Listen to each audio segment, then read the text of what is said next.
મહેસાણાના કડીમાં તાજ રેસિડેન્સીના પાર્કિંગમાં ભીષણ આગ, અનેક વાહનોને નુકસાન, ફાયર વિભાગે આગ પર મેળવ્યો કાબુ, જાનહાનિ નહીં.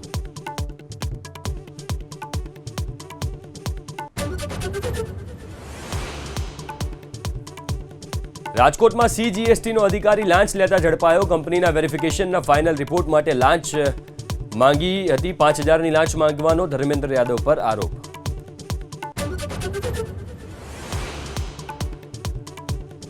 નવસારી એસઓજીની કાર્યવાહી, 10 લાખની કિંમતના ગાંજા સાથે 2 આરોપીઓની ધરપકડ અને 4 આરોપીઓની શોધખોળ શરૂ.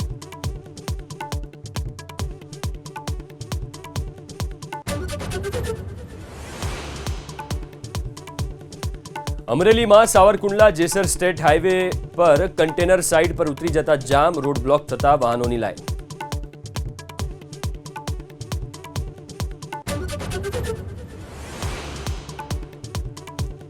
છ બ્રિજમાં સમારકામ કરવાનો અમદાવાદ મહાનગરપાલિકાનો નિર્ણય, 15 વર્ષની ગેરંટી ધરાવતા બેરિંગ લગાવાશે તમામ બ્રિજમાં. સમારકામ દરમિયાન વાહન વ્યવહાર ચાલુ રહેશે.